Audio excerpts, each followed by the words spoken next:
इदं सुरूपं तथा वा कलत्रं यशश्चारुचित्र धनं मेरुतुल्यम् मनश्चेन लग्नं गुरोरङ्घ्रिपद्मे ततः किं ततः किं ततः किं ततः किम्. கிரகசாஸ்திரத்துல வேண்டியது என்ன இருக்க? ரெண்டு பேருக்கு அந்யோன்யம் வேணும். ரெண்டு பேருடைய மனசை ஒத்துழைச்சு போகலாம். வேற மற்ற விஷயங்கள்ல எப்படி போனாலும் நான் சொல்லல, ஆனா கர்ம காரியத்துல ஒத்துழைச்சு போகணும். உத்தியோகத்துல வெவ்வேறா இருக்கிட்ட நான் வேண்டாம்னு சொல்லல. ஒருத்தர் யார் இந்தியால உத்தியோகம் பண்ற, இன்னொருத்தர் ஓஎன்ஜிசில உத்தியோகம் பண்ற தம்பதிகள். இன்னமா கீழே போயிட்டு இருக்கு, அவர் மேல போயிட்டு இருக்காங்க. ஆனா ஒன்னா இருக்கு, நான் இல்லைன்னு சொல்லல, அது இருக்கட்டும். ஆனா விவகாரம் என்னென்ன, கர்ம காரியத்துல பூஜை பண்ற காலத்துல ரெண்டு பேரும் ஒன்னா இருக்கணும். அப்படி இருக்கணுமே, ஏன்னா அதுக்கு என்ன பண்ணணும்?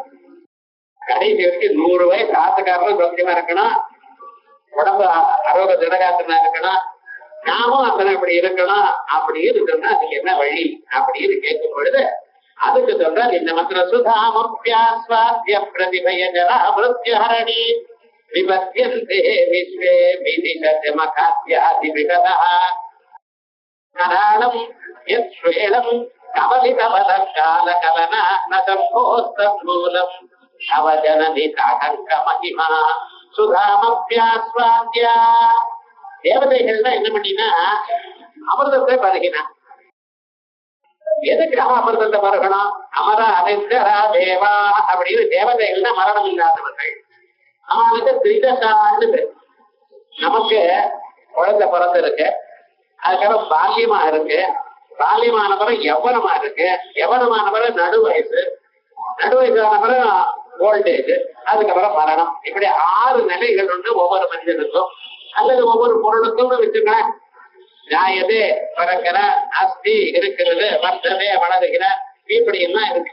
நாம சொல்லிட்டு இருக்கோம் சின்ன குழந்தையா இருக்கா, சைல்டு அப்படிங்கிறோம்.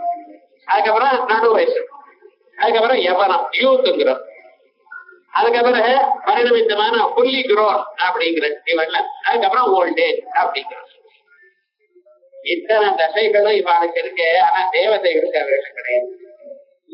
பிறந்த நிலை ஒண்ணு, அதுக்கப்புறம் வளர்ந்த பால்யமானது ஒண்ணு, பால்யமானப்புறம் யவனம் ஒண்ணு, அதோட ஸ்டாப். அது கிழத்தன ஒண்ணுமே கிடையாது. எங்கேயாவது பரமேஸ்வரன் கிழமா இருக்காரு, அந்த வேஷம் போட்டுன்னு வந்திருக்காரு.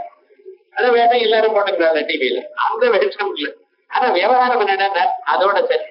எந்த தேவதையும் பிறந்தது, அதுக்கப்புறம் எவரும் அது சின்ன குழந்தையா இருக்கிறது. என்ன பாலகிருஷ்ணன் சின்ன குழந்தையா பார்த்துக்கிறேன், சுப்பிரமணிய சுவாமி முருகனை சின்ன குழந்தையா பார்க்கிறேன். அதுக்கப்புறம் யவனமா இருக்கிறது பார்த்தது. யவனத்துக்கு அப்புறம் வயசான நிலை எங்கேயாவது பார்த்திருக்கோம்? கிடையாது. அம்பாளுக்கு சதா சோடத வார்ஷிகி 16 வயசுல இருக்கக்கூடியதான் அப்படிதான். அப்படி இருந்த பொழுது மரணத்துக்காக ஏன் சார் பயப்படணும்? அவளால மரணமற்றவர்களே மரணத்துக்காக பயப்படணும். அது பயந்துட்டு அவ அமிர்தத்தை பருகினா அப்படின்னு சொல்றாளே அப்படின்னு கேட்டா, இப்ப அவளுக்கு மரணம் கிடையாது. மனிதன் மாதிரி ஒரு 100 வயசு ஆயிடுறதுனால இந்த சமயத்திலேயே இந்த மரணம் கிடையாது. இந்த இந்திரனோ சந்திரனோ அக்னியோ இவானுக்கெல்லாம் எப்ப மரணம்னா பிரளய காலத்துல. யாவது அதிகாரம் ஆதிகாரிகானா அப்படின்னு இவானுக்கெல்லாம் இந்த திக்பாலக்காரட்டே போஸ்டர் கொடுத்துருந்தாங்க. அவனுக்கு இருக்கு. இவெல்லாம் அவ்வளவு சீக்கிரமா இப்பதான் போக மாட்டான். ஆனா பிரளய காலத்துல இந்த உலகமெல்லாம் லயிக்கும் காலத்துல உலகத்தை பார்த்து போடுறதுக்காகத்தான் இவனை வச்சிருக்கேன். அந்த உலகமே போயிடுதுன்னு இந்த ஜனங்கள்லாம் வேண்டியதில்லை அப்படின்னு அவள் எல்லாரும் தனக்குள்ள சேர்த்துக் கொள்கிறார். அத்தனை தேவதைகளும் தனக்குள்ளாக.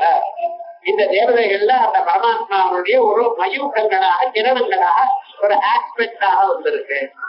அதனால பழைய காலத்துல நாம் முன்னா போயிடுவோமே, மரணத்தை அடையுமே எனக்குரியதான பயம் அவளுக்கு. அதற்காக அப்பவும் போகப்படாது என்பதற்காகத்தான் அமிர்தத்தை பருகினார்கள். சுதான்னு அமிர்தம். சுதான ஸ்திரீகள் பேர் வச்சுக்கிறார் குழந்தைகள். சுதான சொன்னா அமிர்தம் அர்த்தம். சுதாமப்யாஸ்வாத்ய பிரதிபய ஜரா மிருத்யுஹரணி. பிரதிபயம் ரொம்ப பயங்கரமான ஒரு பதார்த்தம். எது? ஜரா மிருத்யு. கிழத்தனம்னு ஒரு பயம் எல்லோருக்கும், மரணம்னு ஒரு பயம். இந்த மரணத்தினால ஏன் சார் பயம் அப்படின்னு கேட்கக்கூடாது.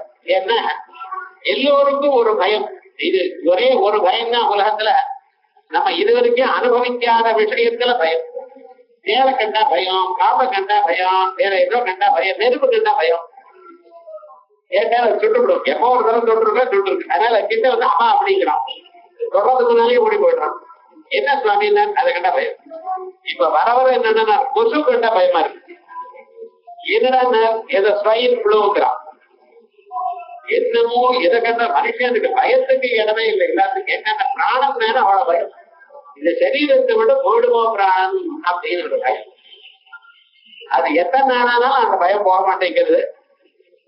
ஆனா அது நிஜமா பயப்பட வேண்டியது இல்லைங்கிறது சாஸ்திரம் சொல்றது. அது ஒரு பயம் எல்லோருக்கும் இருக்கு.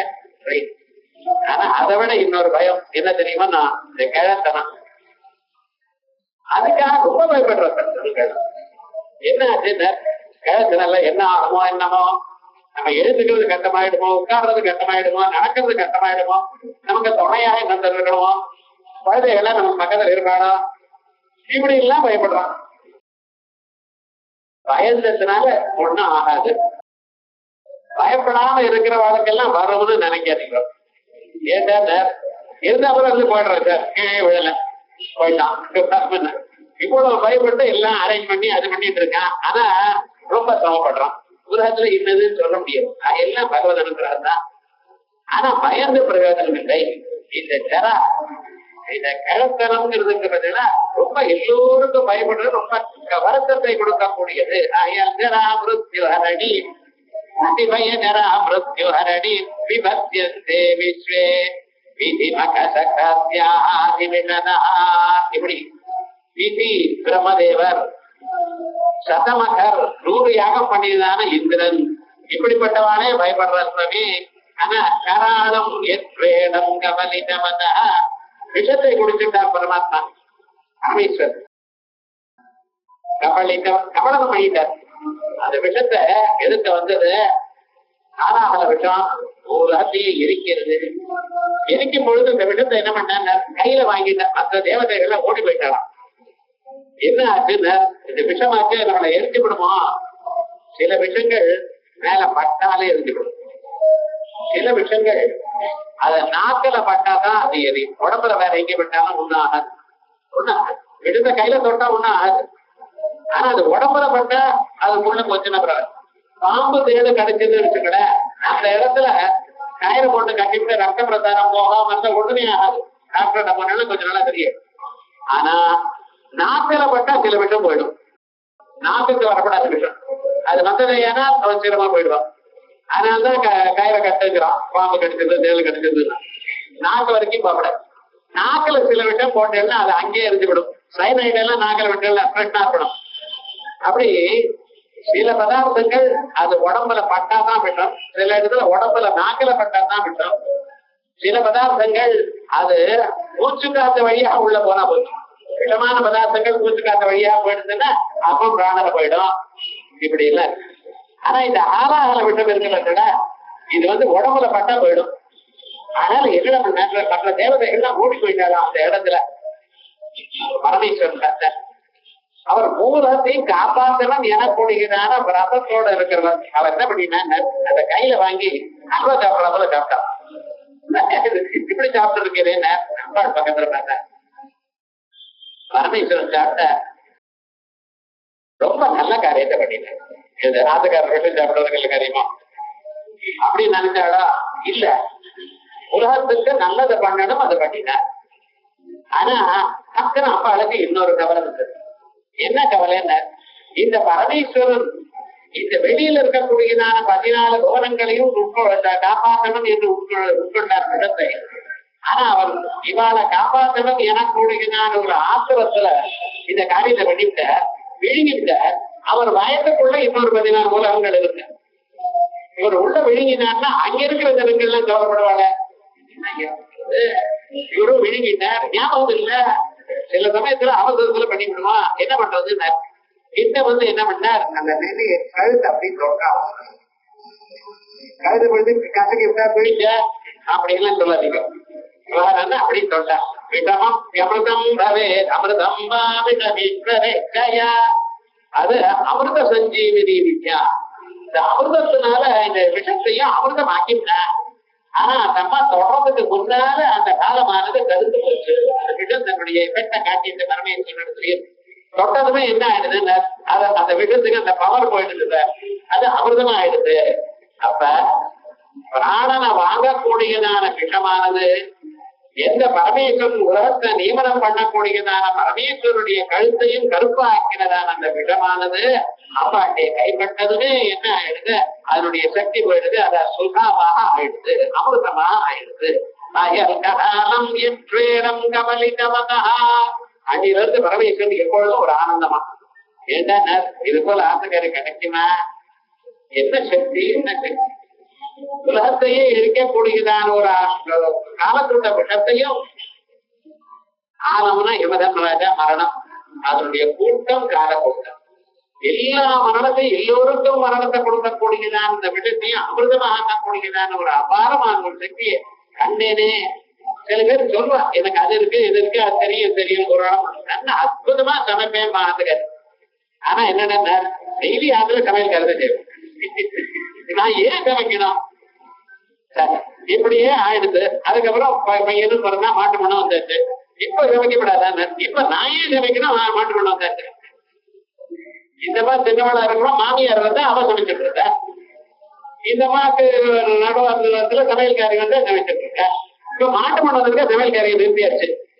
என்னன்னா ட்ரீட்மெண்ட் விவகாரம் என்னடா ஆச்சுன்னா கடையில என்ன ஆச்சுன்னா வாழ்நாள் சமைக்கவே இல்லை. அப்படியோ அந்த சக்தியை நான் நேரா பார்த்தேன். அதனாலதான் இன்னைக்கு ஒரு கூத்தாடி இருக்காரு. பரமேஸ்வரர் என்ன ஒரு ஆனந்தத்துல சாதாரணமா ஒரு மனுஷனுக்கு ஆனந்தம் இல்லைன்னா டான்ஸ் ஆட முடியுமா?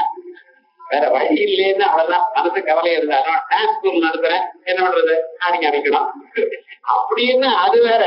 ஆனா வர்ச்சுவலி எப்படி ஆகணும்? ஒரு சந்தோஷமா சந்தோஷமா ஆட்டாங்க அவருக்கு ஒரு ஆனந்தம் அவருக்கு இருக்கு. அந்த ஆனந்தத்தை அந்த அம்பாள் சொல்றாங்க பெற்றாருங்கிற அபிப்பிராயத்துல கால கலனா நகம் போஸ்தன் மூலம். அதே பரமேஸ்வர அது வேற எதனாலே வரலப்ப. காப்பாச்சானா நீ தாட்டங்க மகிமா. அப்பாட்டி தாட்டங்க மகிமா காதணிகள். இந்த காதணியை கொண்டு இருக்கக்கூடியதான ஒரு மகிமா, அதனுடைய மகிமை. இப்ப இதுல 2-3 விஷயம் கவனிக்கணும். இந்த காதணின்னு சொல்றாரே பரமேஸ்வரன், ஆனா இத மாங்கல்யத்துக்கு ஆசகாலம் சௌக்கியமா இருக்கணும், ஆனந்தமா இருக்கணும், மதிக்கப்படாது, நம்ம சுமங்கலியா இருக்கணும் அப்படின்னு நினைக்கிறோம். அதே போலயே அவரும் நம்ம ஆத்துக்காரி சௌக்கியமா இருக்கணும்னு நினைக்கிறோம். 2 பக்கத்துலயும் உண்டு.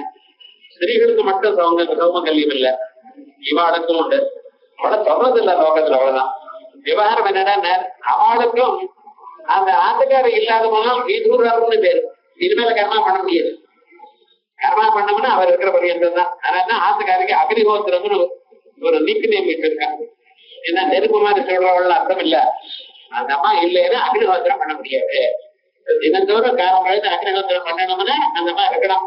அந்த அம்மா கையால அக்ஷத்தை கொடுத்தாதான் அக்னி பகவானுக்கு இஷ்டம்.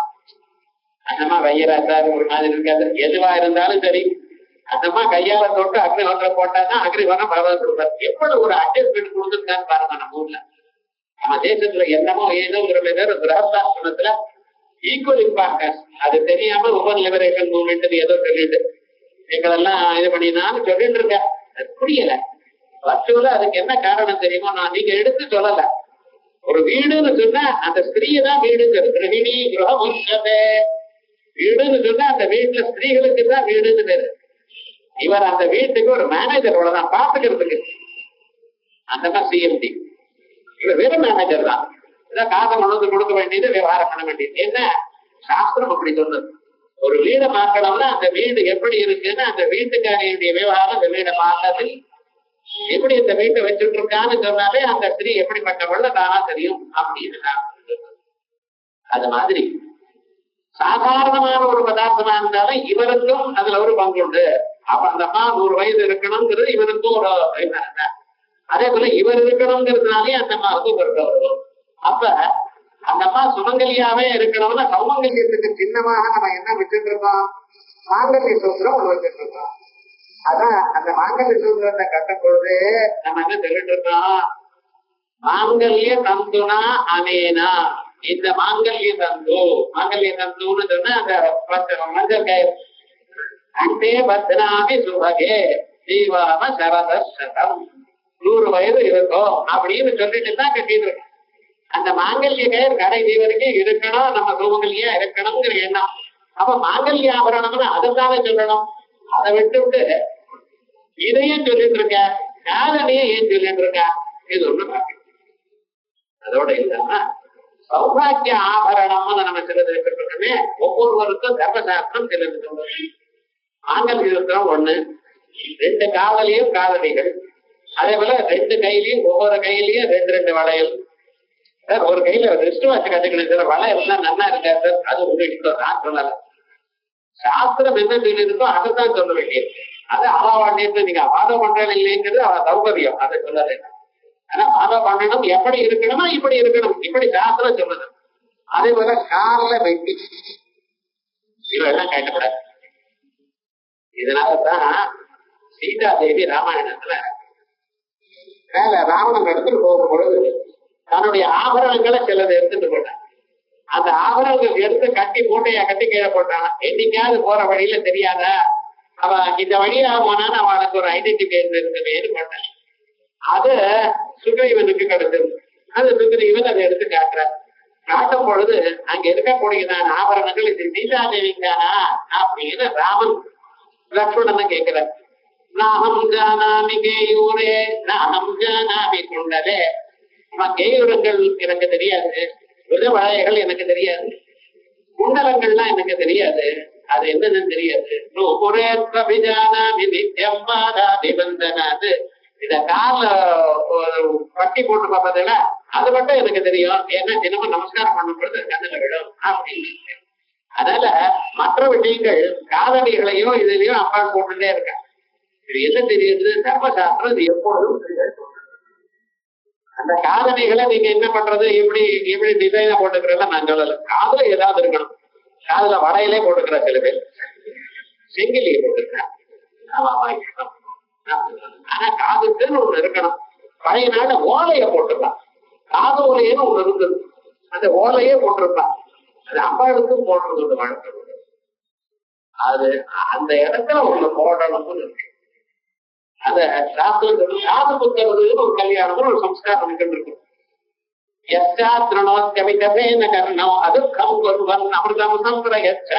அப்படின்னு காதை குத்தி அதுல கொஞ்சம் வெயிட்ட தொங்க போட்டடையானா அதுக்கு என்ன பலம்னா இவனுக்கு மறதி வராது.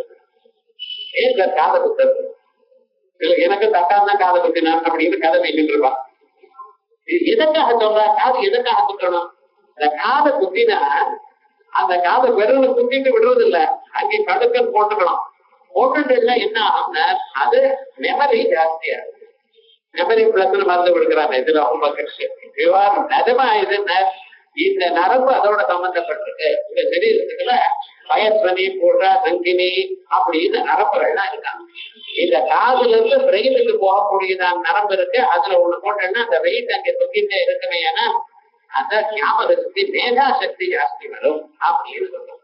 அதே போலதான் ஸ்திரீகளுக்கெல்லாம் இது இருக்கணுங்கிறதுக்காக கடைசி வரைக்கும் பகவன் நாமாவா இருக்கணும், அவளுக்கு ஞாபகம் இருக்கணும், தர்மம் ஞாபகம் இருக்கணும். ஒரு வீடு தர்மமா நடக்கணும்னு வீட்டுல இருக்கக்கூடியதான பழக்க வழக்கங்கள் அவளுக்கு தான் தெரியும். புத்தகத்துல எழுதி வைக்க முடியாது. இது தூரக்காரம் எழுதுமே, வீட்டுக்கு முன்னால் தனி சேர்த்து கோலம் போடணும், பிரார்த்தனைக்கு நீ போடக்கூடாது, பாருங்க இவையெல்லாம் அன்னைக்கு போட வேண்டியதெல்லாம் எத்தனைன்னு எழுதுவேன் தெரியாது. வார முழுக்க சாத தினத்தன்னைக்கு முதல்ல பித்ருதேவதைகள் பூஜை பண்ணி அப்புறம் தான் அதெல்லாம் முடிஞ்ச பிறகுதான் மறுபடியும் வீடு அனுப்பி மறுபடியும் அப்புறம் தான் பூஜை பண்ணணும் பகவானுக்கு. அப்புறம் தான் நீங்க இதெல்லாம் எங்க எந்த கோலம் கான்டாக்ட் எழுதுறதுன்னா ஒவ்வொரு வீட்டுக்கும் ஒரு பெரிய டோசியர் வரும். இதெல்லாம் உங்களால பார்க்க முடியாது, நினைக்க முடியாது. இது வழக்கத்தெல்லாம் வரலாம். இது வழக்கங்கள்லாம் ஸ்திரீகளுக்கு தான் தெரியும். அது எப்படி தெரியும்? அந்த வீட்டுல இருந்து பார்த்துதான் தெரியும். அவளுக்கு ஞாபகம் இருக்கணும். ஞாபகம் இருக்கணும்னு எப்படின்னா ஞாபகம் இருக்கே வேணும். அதனாலதான் பழைய நாள்ல குருடாலும் குண்டலங்கள் போட்டுட்டு இருந்தாங்க. அந்த குண்டலங்களாவது யானம் பண்ணினதுமே சோமயானம் பண்ணினவரை சோமயாஜின்னு குண்டலம் போட்டுக்கணும். அதுக்கப்புறம் அடுத்த யாகம் பண்ணினா அந்த குண்டலத்தை கைவிக்கணும். இப்படிலாம் வச்சுட்டு இருந்தார். இது ஒரு மனுஷனை பார்த்ததுமே இன்ன இந்த யாகம் பண்ணினவர்னு தெரியும். அப்படி எல்லாம் பழைய நாள்ல இருந்தது. இது எதற்காக? அந்த பிரெயினுக்கு ரிட்டன்டிவ் கெப்பாசிட்டி வரணும் என்பதற்காக அந்த காது குத்த கல்யாணம் கர்ணவேதம் 40 சம்ஸ்காரங்கள்ல அது ஒரு சம்ஸ்காரம். அதே மாதிரியே ஸ்திரீகளுக்கும் அந்த சம்ஸ்காரம் உண்டு. அது போட்டு அதுக்கப்புறம் அதை போட்டுப்பேன். அதுலயும் அதுக்கப்புறம் அந்த டைமண்ட் எல்லாம் போட்டுக்கிறது இதுல அதெல்லாம் ஒன்னும் சாப்பிடும் சொல்லல. காதை கூட்டி அங்கே ஒரு வெயிட்ட கொஞ்சம் சின்னதான் லைட்ட போடுறோம் அப்படின்னா அதுதான் ரொம்ப விசேஷம். அது மாங்கல்யாபரணம். அந்த தாட்டங்கம் இருக்கே, அந்த தாட்டங்கம் போட்டுன்னா மாங்கல்யம் வரும். இது ஜனவலா மேலோட தெரிகிற அர்த்தம். ஆனா இந்த தாட்டங்கம் அம்பாளுக்கு என்னன்னா ஸ்ரீசக்கரம். திருவானைக்கால போனா ஒரு காதுல சிவசக்கரம், ஒரு காதுல ஸ்ரீசக்கரம். அப்படி எண்ணிக்கை நீங்க பார்க்கலாம். அந்த தாட்டங்க பிரதிஷ்டையும் 12 வருஷங்களுக்கு ஒரு தடவை பண்றது உண்டு. இந்த தாட்டங்கத்தை போய் பார்த்து நமஸ்காரம் பண்ணணும். திருவானைக்கால போனா அம்பாளுடைய காது இருக்கிற தாட்டங்கத்துக்கு நமஸ்காரம் பண்ணணும். அந்த தாட்டங்கமானது ஸ்ரீசக்கரம். அந்த ஸ்ரீசக்கரத்தை வீட்டுல வச்சுட்டு எனக்கு பூஜை பண்ண தெரியலையே தெரியலையே அம்மாட்ட நான் சொன்னேனே, இந்த போஜல் பஸ் செல்வம். நீங்க பேசுறதெல்லாம் அம்பாளுக்கு பூஜை, நீங்க படுத்துக்கிறதெல்லாம் அம்பாளுக்கு நமஸ்காரம். 2 புஷ்பத்தை போட்டு நமஸ்காரம் பண்ணினா போதும். அதுக்கப்புறம் நீங்க பண்ணிட்டே இருந்தீங்கன்னா கொஞ்ச நாளைக்கு உங்களை தேடி ஆச்சாரியன் வருவார். அவர்களுக்கு உபதேசம் பண்ணுவார். சந்தர்ப்பங்கள் நேரிடும். நமக்கு இன்னார் உபதேசம் பண்ணுவார், இன்னார் பண்ணுவார், இது பண்ணுவார்னு தெரியாது உங்களுக்கு. அதுக்கெல்லாம் சந்தர்ப்பம் தானா பகவான் அமைச்சு கொடுப்பார். உங்கள்கிட்ட வேண்டியது ஸ்ரத்தா பக்தி. அது இருக்குமையானால் நிச்சயமா பழங்குறோம். அதனால நான் முதல்ல எழுத அதுக்கு தான் பண்ணிக்கலாமா? உபதேசம் ஆனப்படி தான் பண்ணணுமே. உபதேசம் யாரு பண்ணுவார்? இந்த பம்பெல்லாம் வேண்டாம். சின்சியரா 2 புஷ்பங்கள் போடுங்க. உங்க மனசுக்கு திருப்தியா போடுங்க. அதுக்கு மேல ஹரித்ரா சந்தன அதிகா அம்பாளுக்கு என்ன பண்ற? ஹரித்ரா சந்தனம் சந்தனத்தினாலையும் மஞ்சள் பொடியினாலையும் குங்குமத்தினாலையும் பூஜை பண்றது. அது பூஜை பண்ணி அடுத்த நாள் அதை எட்டுக்கிறது, உடம்புல பூஜிக்கிறது. இதை பண்ணினா போறோம். நமக்கு ஒரு மந்திரமும் தெரியலையே, அம்பாளுக்கு நமஸ்காரம் போறாதா? சரஸ்நாமத்துல ஸ்ரீமாத்ரே நமஹ பூர்ண ஜெகன்மாத்ரே நமஹ போறோம். மீதி எல்லாம் இதை பண்ணினா அதுக்கப்புறம் ஆச்சாரியன் தானா வருவேன். நம்ம வாழ்க்கையில இன்னார் ஆச்சாரியன் நமக்கு தெரியாது. ரொம்ப ஓஹோன்னு இருப்பார். அவர்கிட்ட போனா உனக்கு வேண்டாம் போவார். எத்தனையோ பேர் அப்படி எத்தனையோ பேர் ஆச்சாரியால போய் கேட்டிருக்காங்க மந்திரத்தை கொடுங்க. இதுக்கு எதுக்கு இந்த பாட்டு பாடினாலே போருமே போட்டு யாருக்கு எது பிராப்தமோ அதான் கிடைக்கும். அது அம்பாளுடைய அனுகிரகம் இருந்தா தான் தெரியும். லோகாமுத்திரே பதேகஸ்ய சாவதானமனாஸ்ரணம் அப்படின்னு அகஸ்தியர் ஐக்கியவர்கிட்ட போய் இந்த மந்திரத்தை சொன்னதோட காலில் விழுந்து சேவிச்சார். ஐக்கியவர் வாய்மொழி இருக்கார். இவர் எழுந்துக்கல. 3 வருஷம் ஆயிடுது. 3 வருஷம் அவர் சாப்பிட்டாரா ஸ்நானம் பண்ணாரா என்ன கேட்கக்கூடாது. என்னடா பண்றாரு? விடவே இல்லையே. அவரும் விழ மாட்டேங்கிறார், இவரும் வாய்மொழி இருக்கார். என்ன ஆச்சுன்னு நீங்க சொன்னாதான் நான் எழுந்துப்பேங்கிறார். அவரும் சொல்ல மாட்டேங்கிறார். ஏன் சொல்லல? என்ன ஒண்ணும் தெரியல.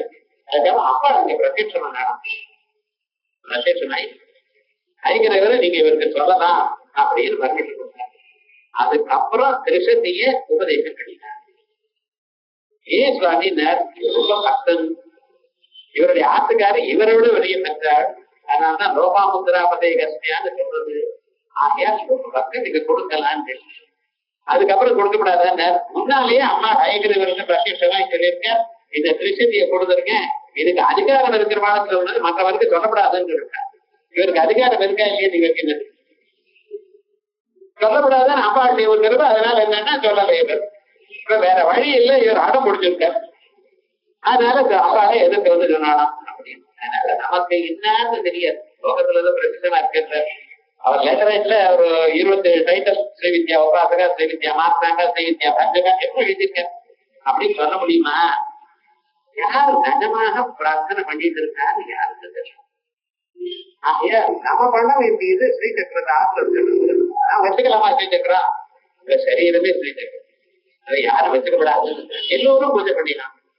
பிரம்மச்சாரியா இருக்கட்டும், கிராஸ்தனா இருக்கட்டும், சன்னியாசியா இருக்கட்டும், மானப்பிரந்தனா இருக்கட்டும், எல்லோரும் பூஜை பண்ணாங்க. பூஜை பண்ணக்கூடியதான முறையானது நம்ம குருமுகமாக அறியலாம். ஆனா 2 புஷ்பத்தை போடுறதுக்கு யாருடைய இதை வேண்டியது இல்லை. இந்த உலகமே ஸ்ரீசக்கரம், உங்க சரீரமே ஸ்ரீசக்கரம். அந்த ஸ்ரீசக்கரம் தான் அம்பாள் தன்னுடைய தாட்டங்கமாக அம்மா உன்னுடைய தாடங்கத்தினால் தாடங்க மகிமையினால் தான் இவெல்லாம் ஏற்பட்டிருக்கு அப்படின்னு இந்த விசேஷமாக இந்த மரத்தை நமக்கு சொல்லியிருக்காங்க. எல்லோரும் சௌமங்கல்யத்தோட இருக்கணும், ஏதோ பொட்டும் பூவோட இருக்கணும்னு சொல்ற லோகத்துல அது மட்டும் இல்ல. சௌமங்கல்யம் சுமங்கலமாக இருக்கக்கூடியதான தன்மை, மங்களமாக இருக்கக்கூடியதான தன்மை, மனதில் நல்ல எண்ணமே வரக்கூடியதான தன்மை, வீட்டுல எப்பொழுதுமே ஒரு நிம்மதி இருக்கக்கூடியதான தன்மை. ஒரு வீட்டுக்கு போயிட்டு வந்து இடையானா உங்க மனசுக்கு சந்தோஷம் ஏற்படும். அந்த வீட்டுக்கு போயிட்டு வந்தாலே மனசுக்கு ஒரு கவலை சார் அப்படின்னு. சில பேர் வீட்டுல போனாலும் அவ அனாவசியமாவ வெய்வா உங்களா என்ன தப்பு பண்ணினாலும் வாங்குவா உட்காருங்க அப்படின்னு பேசி அவளுக்கு நல்லது கூடிய மட்டும் நியாயம் பண்ணக்கூடியதான்னு அது நல்ல எண்ணம் உள்ளதான ஒரு பெண் அந்த வீட்டுல இருந்தால்தான் வரும். புருஷாது இருக்கட்டும், ஆனா அந்த பெண் அப்படி இருக்கணும். வாங்க உட்காருங்க, காபி சாப்பிடுங்க, காபி சாப்பிடும்போது கொண்டு வாங்கன்னு சொன்னாலும் வச்சுங்களேன், அங்கேருந்து ரசனா வரும். என்னன்னா காபி இல்லையே ரசனம் ஆனா வெறுமனை இருக்காது, ஏதாவது ஒண்ணு பண்ணிட்டு இருப்பா. அந்த நல்ல வார்த்தை இனிமையா பேசுறது, அப்படி அவ மனசுக்கு ஒரு சந்தோஷத்தை கொடுக்கறது. அப்படி இருந்தால்தான் இருக்கணும்னு அபிஞான சாகுந்தலத்துல கண்வ மகிழ்ச்சி இந்த சகுந்தலைய மாமியாராஜுக்கு அனுப்பும் பொழுது சொல்லி கொடுக்குறாங்க. காவியேட்டு நாடகம் ரம்யம், காவியம்னு சொன்னா அதுல நாடகம் ரொம்ப வருது. சந்திராபிக்க சகுந்தலம், நாடகங்களுக்குள்ள சாகுந்தலத்துக்கு ஒரு நாடகம் ரொம்ப அழகான நாடகம். சந்திராபிக்க சதுர்சோங்க, அது 4வது ஆக்ட் ரொம்ப நல்லதான். சத்திர ஸ்லோக சதுர்த்தயம், 4 ஸ்லோகங்கள். என்னென்ன மாமியார் வீட்டுக்கு அனுப்பும் பொழுது எப்படி இந்த பொண்ணு நடந்துக்கணும்னு யாரு சொல்லி தரா தெரியுமா? நான் கண்வர் சொல்லி தரார். அவர் கல்யாணம் ஆகல, கல்யாணம் ஆகல அவருக்கு, அவர் சொல்லி தரார். என்னடா நம்ம ஊர்ல எல்லாம் எக்ஸ்பீரியன்ஸ் வரணும்னு இல்லை சார், சாஸ்திரத்தை வரணும், எப்படி இருந்தா சேமமா இருக்கும் அப்படி இருக்குங்க. நீங்களும் கல்யாணம் ஆகணும்னு அனுமார கோவில சொல்ற பொண்ணு கல்யாணம் ஆகணும், அவருக்கே கல்யாணம் ஆகலையே, அப்படி கணக்கில் விவகாரம் முழுக்க. ஆனா சாஸ்திரமானது எப்படி சொல்றது அப்படி சொல்லிருக்க. அதே மாதிரிதான் மனசு சந்தோஷமா இருக்கணும். வீட்டுல யாரு வந்தாலும் ஆனந்தமா இந்த வீட்டை விட்டு போகிறது, ஒரு நிம்மதியாக போகணும் அப்படின்னு இருக்கணும். இந்த வீட்டுல தெய்வ சாநித்தியம் இருக்கணும். இந்த தெய்வ சாநித்தியம் அந்த ஆத்திர ஸ்திரீகள் முக்கியமா நல்லது பண்ணினாதான் வரும். அதுக்கு இந்த ஸ்லோகம் முக்கியமாக இந்த ஸ்லோகத்தை ஸ்திரீகள் எல்லோரும் படிக்கணும். அது நாமா படித்தாலும் சரி, இல்ல ஒரு குடும்பமாக உபதேசம் பண்ணிட்டு படித்தாலும் சரி, வேற விசேஷமாக பூஜை எல்லாம் வேண்டாம். வெறும்னா 2 குங்குமமோ 2 குங்குமமோ போடுறது. வெறும் குங்குமம் இருக்கும் இல்லையா, இந்த குங்குமத்துல அதை போடுறது, இல்ல மஞ்சள் பொடி எடுத்து போடுறது, அம்மாளுக்கு அதிந்திரா குங்குமா அதிந்திரா அப்படின்னு ரொம்ப விசேஷம். இதை பண்ணி அந்த குங்குமத்தை உபயோகம் பண்ணினாலே க்ஷேமமா இருப்பேன். ஆத்துக்காரம் தீர்க்க காலம் இருப்பாங்கிறது அந்த இன்சிடென்ட். ஆனா என்னென்ன அரோகத்தோட காத்திரமா இருப்பா, இவாளும் இருப்பேன். அதே போல புருஷாலும் இந்த ஸ்லோகம் புருஷா சொல்லப்படாத அமாவாசை அதுக்கு புருஷா வேண்டியது இல்லை அப்படின்னு பக்கத்துல ஸ்திரீகள் பண்ணணும். புருஷா பண்ணப்படாதான் நான் பண்ணினா தப்பு இல்லை சார், ஆனா பண்ணினா இந்த பிரயோஜனம் அவளை கிடைக்காது. சில பிரயோஜனங்கள் சில பேருக்கு அப்படின்னு நம்ம சொல்லிருக்கோம். அதே மாதிரி இந்த ஸ்லோகம் புருஷா படிக்கக்கூடாதா, புருஷாலும் படிக்கணும். புருஷால் படிச்சா அவளுக்கு தீர்க்காயிடும். அதே போல அவளும் அந்த இடத்துல இருக்கக்கூடியதான அவளுக்கு மனசு நிம்மதியா இருக்கும். ஸ்திரீகள் மனசு நிம்மதியா இருந்தாதான் இவருடைய வாழ்க்கை நல்லா இருக்கணும். என்னன்னா நவாவே பத்தியகாமாய பதிப்பிரியோ பவதி, ஆத்மனஸ்துகாமாய பதிப்பிரியோ பவதி. இவன் ஸ்திரீயை நேசிக்கிறான்னா எதற்காக நேசிக்கிறான்? அவ சௌக்கியமா இருந்தாதான் இவன் வாழ்க்கை நல்லா இருக்கணும். அதே போல இவன் சௌக்கியமா இருந்தாதான் அந்தமா மனசுக்கு நிம்மதியா இருக்க முடியும். ஒருத்தர் பார்த்தாலே ஒரு அந்யோன்யமான ஒரு ஏற்பானம் வரணுமேன. அது 2 பேரும் இந்த ஸ்லோகத்தை சொல்லணும். இந்த ஸ்லோகத்துக்கு இது விசேஷமான ஒரு மந்திரம், அந்யோன்ய தாம்பத்தியத்தை கொடுக்கக்கூடியதான ஒரு மந்திரம். அது சிவசக்தி ஐக்கியரூபிணி அப்படின்னு சொல்லக்கூடியதான ஒரு ஸ்லோகத்துக்கு. இந்த ஸ்லோகத்தை தினந்தோறும் ஒரு 2 தடவை 3 தடவை படிச்சு ஒரு 2 புஷ்பத்தை ஸ்ரீசக்கரத்துல ஆத்துல வாங்கி வச்சுட்டு இந்த பூஜை பண்ணிட்டே இருந்தேன்னா வேற ஒண்ணும் விசேஷமா உண்டா. இதை பண்ணிட்டு நமக்கு எது இருக்கோ அது நைவேத்தியம் பண்ணுங்க. பால் பாயசம் நைவேத்தியம் பண்ணினா ரொம்ப விசேஷம். ஏன்னா பால் பாயசம்ங்கிறது சாதாரணமான ஆரோக்கியத்தை கொடுக்கறது, தீர்க்காயுஷத்தை கொடுக்கறது. முதல்ல சத்தான்னா மேதையாதனயற்பிதா உபரிடத்துல சொல்றது இந்த உலகத்துல 7 அன்னத்தை சுத்தம் பண்ணினா ஏகமத்திய சாதாரணம். ஒரு அன்னமானது எல்லோரும் உட்கொள்ளக்கூடியதான் அன்னம். இன்னொன்னு என்ன பண்ணாத தேவான பாதகது 2 அன்னங்களை தேவதைகள் கொடுத்தாலும். எதுன்னா தேவனுக்கு கொடுக்கக்கூடியதான சுவாகாரத்தோட போகக்கூடியதான ஆகுதியும் பலியும் இந்த ரெண்டு தேவதை கொடுத்தாரு. பசு ஏகம் பிராயச்சது பசுமாட்டுகளுக்கு ஒண்ணு கொடுத்தானா எது பால். இந்த பாலுங்கிறத மனுஷன் சாப்பிடக்கூடியதான அன்னத்திலையும் பால் இருக்கு, சாதாரணமான அன்னத்திலையும் இருக்கு. தேவான பாதகது தேவதைகளுக்கு கொடுக்கக்கூடியதானலையும் பால் இருக்கு. என்னன்னா தேவதையும் பாலால பயதாது ஹோதி பண்ணிட்டு இருக்கலாம் இல்லையா. இப்ப பசுமாட்டுக்கு சின்ன குழந்தை கொடுக்கறதுலயும் பால் இருக்கு. பால் பாயசம்ன்றது நைவேத்தியங்களுக்குள்ள ரொம்ப அவசரம். டெய்லி பால் பாயசம் பண்றது கேட்காதீங்க. இது பால் பாயசம் ஆரோக்கியத்துக்கும் தீர்காயுத்துக்கும் ரொம்ப வசதி. சிலது வஸ்திரம் தானம் பண்ணினா தீர்காயுன்னு சொல்லுவா. அதே போலயே பால் பாயசம் நைவேத்தியம் பண்ணினா தீர்காயுசு. தீர்காயுசு மட்டும் இல்லாமல் மன நிம்மதியும் கிடைக்கும், முக்கியமான ஒரு வாழ்க்கையும் கிடைக்கும். அதற்கு இந்த மந்திரம்னு சொல்லிட்டு இந்த மந்திரத்துல இது மாங்கல்ய பிரயோகம். இதே போலயே அடுத்த மந்திரமும் மாங்கல்ய பிரயோகம். அது கிரீடம் கைட்டபிதாங்கிற ஒரு மந்திரம். இதையே இந்த சிலப்பதிகாரத்துல விண்ணோர் அமுதுண்டும் ஒருவரும் பொண்ணாத நஞ்சு திருத்தல் செய்குவாய் அப்படின்னு விசேஷமாக தேவதைகள் எல்லாம் அமுதம் சாப்பிடணும்னு நினைச்ச பரமேஸ்வரர் என்ன பண்ணினார், நஞ்சு விஷத்தை சாப்பிட்டார். என்ன இருந்தாலும் அவரை ஒழுங்காக இருக்கும்படி செய்குவாய், அவர் ஆனந்தமா இருக்கும்படி நீ பண்ணினியே. அதே போலையும் எங்களையும் எத்தனையோ விஷம் நம்ம சாப்பிட்டே இருக்கோம். என்னன்னா ஏர் பொல்யூஷன், சவுண்ட் பொல்யூஷன், எது பொல்யூஷன் இல்லை பாருங்க.